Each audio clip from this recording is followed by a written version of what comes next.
report about the DC jail and our findings there. Unusually cruel. That's the title that we gave this report, because this is the treatment that we found of the pre-trial January 6th defendants being held right here in Washington, D.C. in the jail. Now, I will tell you, along with my colleagues here, which I'm very grateful to serve with them, we had been trying many times to get into the jail to take a tour, and we're used to doing that as members of Congress. We're used to touring facilities, and it's never been a problem. As a matter of fact, normally we're welcome. But we were denied entrance by Deputy Warden Landerkin multiple times. As a matter of fact, she'd locked us out before, and it was clear that there was a lot to hide. Right now, what we have happening in America is a two-tier justice system. Let's all take a little trip down memory lane, shall we? In the summer of 2020, there has been an estimated number somewhere around 7,750 to over 10,000 BLM demonstrations. According to the press, approximately 6% of them were violent. That's 570 riots if you do the math there. But here's the deal, there was only one riot that took place here in Congress at the Capitol on January 6th. But what we have seen unfold has been unbelievable. It is a two-tier justice system. So we know that approximately 90% and more of Antifa BLM rioters have been released from jail. Their charges have been dropped. We know that in cities across America, there have been over $2 billion in damage. But here at the Capitol on January 6th, it's approximately $1.5 million.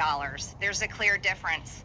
But yet we have a January 6th committee that Nancy Pelosi is leading that is nothing but a political witch hunt on Republicans and Trump supporters all across America and anyone that was at the Capitol on January 6th. What's happening to these people being held in custody is wrong. It's unconstitutional. It's a violation of their rights. And it is an abuse that I call on every single member of Congress to start paying attention to. We need investigations. It's outrageous. The American people are purely upset, disgusted, and cannot believe this is happening in our country. And I think all of us should be appalled. You see, this jail in Washington, D.C. has been known. It's had many reports of being a despicable place as early as 1976. U.S. District Court Judge William Bryant ruled the conditions inside the jail violated the 8th Amendment's ban on cruel and unusual punishment. In 2015, a report filed showed the jail was plagued by mold, vermin, and water leaks. 2016, the jail had to move 200 inmates because of excessive heat. In November 2021, the Marshal Service found the CDF to be inhospitable, but yet people are still being housed there. But the January 6th defendants are being treated differently on a whole nother level. They have been beaten by the guards. They are called white supremacists. They are denied religious services, haircuts, shaving, the ability to trim their fingernails. There's more outrageous things happening there. They're denied time with their attorneys. They are denied the ability to even see their families and have their families visit there. They are denied bail and being held there without bail. Many of these people have never been charged for a crime before. Some of them are veterans, and the treatment is unbelievable. They are told they have to denounce President Trump. They are told that their views are the views of cult members, even though these are men that every single night at 9 o'clock at night, they put their hand over their heart and sing the national anthem voluntarily. Imagine a group of men being held in jail with no idea of when they're treated terrorists at Gitmo, yet they have their hand over their heart every night at 9 o'clock and sing the national anthem.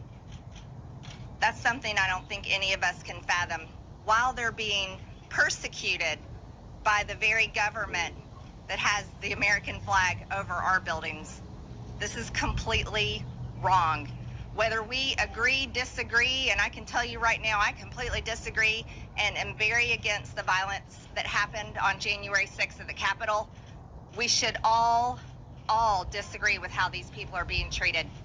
This is completely unacceptable, And as Americans, this should go beyond political boundaries, and we should all come together and declare that this is wrong and call for it to stop. We never want to have those in power to be able to wield their power against people they politically disagree with, especially in a time where we saw political riots all over the country, and the people that committed those riots, not only most of them have been let off of their charges, but many of them were never mistreated like this. I also want to explain something to you all. The Democrat platform, Act Blue, raised money for BLM, a lot of money. And BLM brought in millions and millions of dollars. But it was BLM violence and riots that were out of control. Many of these were peaceful demonstrations, but the riots that got out of control, those were assaults and violence on private property and private citizens. But yet here we see nothing day in and day out in the news. It's all about the Capitol riot. Congress only cares about itself. It clearly demonstrates to the American people. It does not care about your business that got burned down. It doesn't care about the job you lost. Congress doesn't care about your city or community that was devastated by violence. They don't care about you taxpayers that have to pay to fix and mend, and they don't care about the person that assaulted you, looted your store, or hurt you in this violence. They don't care about any of that. They only care about themselves. And they're willing to use the Department of Justice, the FBI, the prisons, the jails, the guards, and any means possible to make sure that you never mess with them again. This is wrong. It's unusually cruel. Now I'd like to hand over this time to Congressman Gohmert.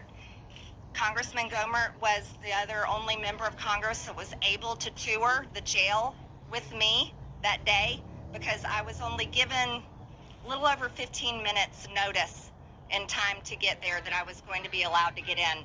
So at this time, I'd like for you to hear from Congressman Gohmert. Thank you. Thank you. Marjorie, thank you for your work, your efforts.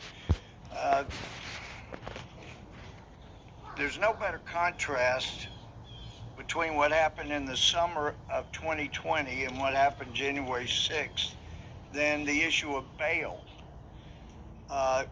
We hear for many people that participated in destroying federal buildings, police buildings, looting, then that they had no bail, so they were immediately allowed to be released. And yet we got people in the DC jail who had no bail, meaning they can't get out. Now, on the state side, having been a felony judge, you had to have done something incredibly extreme to have bail so high that you could not make it, especially a no bail situation. It's just so extremely rare. But to have that kind of dichotomy here in the nation's capital is pretty outrageous. We know, for those that are still taught any type of civics or government, you know that under our system, you are innocent until proven guilty. And the law and the Constitution have made very clear you're not to punish anyone who's in pretrial confinement. Pretrial confinement is not a place for punishment. That can only come after conviction. And yet here what we've seen in the DC jail amounts to a great deal of punishment. And to be clear, it's not just the inmates that have suffered. As Marjorie and I toured the DC jail, some of the conditions were so astounding. I asked more than one guard, have you ever worked in a facility that had these kind of problems? And quietly they would say, never, no. It is outrageous. Now, there's some that say, oh, it's just because you've not been in jails or prison, you don't know, this is what it's like. No, those people that said that have not witnessed what's been going on in the D.C. jail. First, we have heard repeatedly since January 6th, this was an armed insurrection.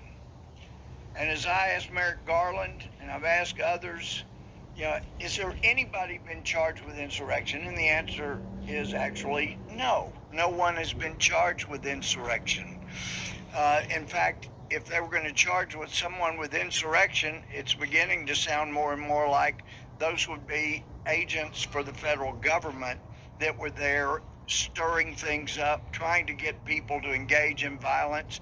And as we heard this weekend, apparently a guy that was giving out what were later used are called dangerous weapons may well himself have been working for the federal government, for the FBI, as he was handing out what they now charge were deadly weapons.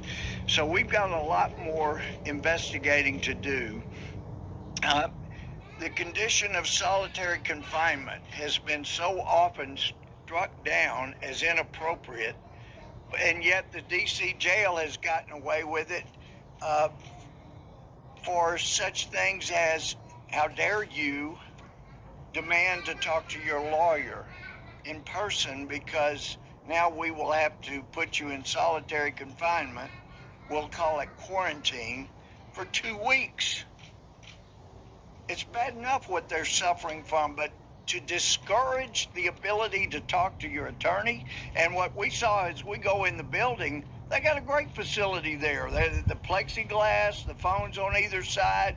You could see your attorney, and it wouldn't require anything after the visit other than wiping down the phone and the area where they were. And yet they have used this idea, if you're going to talk to your attorney, we're going to have to lock you up in solitary for 14 days. This is the kind of punishment that they have had meted out to them, and it really has to stop. And we know the U.S. Marshal, when they finally had enough, we didn't know that they were going. We didn't know immediately after they went. But they had gotten concerns about the facility. They go in, they do a search. Well, they're taken in to the area where the other prisoners were held, not the January 6th, and that gave them time to scrub off mold and try to clean up the areas where the January 6th inmates were. And they did that. They had enough time to get some of the nastiest parts cleaned up, so that the U.S. Marshal held that the cleaner side of the jail was not adequate, and those 400 people needed to be shipped out to incarceration in Pennsylvania. And then by the time they get over to where the January 6 folks were, it was cleaner, and they let that go. Then after that, before we went over for an inspection, for a tour, they had done some painting and had allowing them 2 hours outside their solitary confinement. One of the older gentlemen there, he's alleged to have had a gun, and I know the Attorney General Garland was either being dishonest or he let us know that he's incompetent. When I asked him, was anybody inside the Capitol found to have had a gun? And he knew the answer, I knew the answer, and yet he said, in fact, well, I'm not sure where it was, but I know there was a gun found. Well, and that's one of the reasons they're keeping this elderly gentleman in jail. You look at his hand, and it's obviously dark. Looks like it's going toward gray or black. That's normally leading toward amputation when it gets that bad, but they haven't given him proper medical care. Another inmate had his finger going just sideways at the last joint. He said it was broken by one of the guards, and they won't allow him to get medical care for that. There are just all kinds of things there. The refusal to allow them to have haircuts or shave, they're creating people that look like the Unabomber. And I know from my experience, if a jail facility will not allow an inmate to prepare for court so that he's not brought in looking like a criminal, then that jail facility is going to be sanctioned by the judge that in whose court they're brought. None of those things are happening. We've got one judge, Judge Lambert, that has started to take action, but there's not nearly enough. We need all of the videos that anybody has, but it's the federal government. I don't understand why our speaker is trying to hide evidence while they run around looking for anything that might help them make Republicans look bad. But we did get a clue from finding this tweet by the deputy, our deputy warden, Landerkin, 2 years ago, in response to this tweet, had this to say: what she thinks should be done with people who support Trump.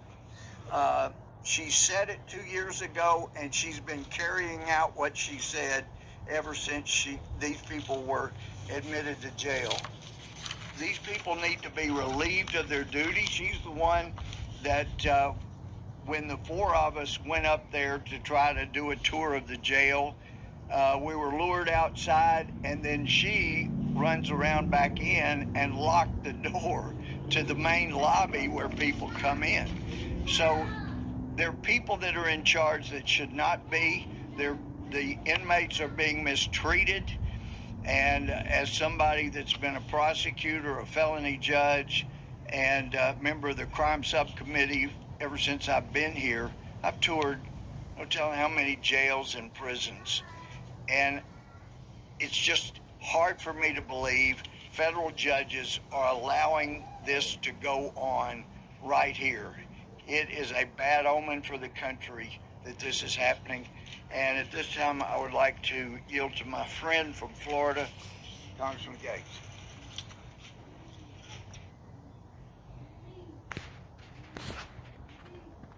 Powerful arthritis pain.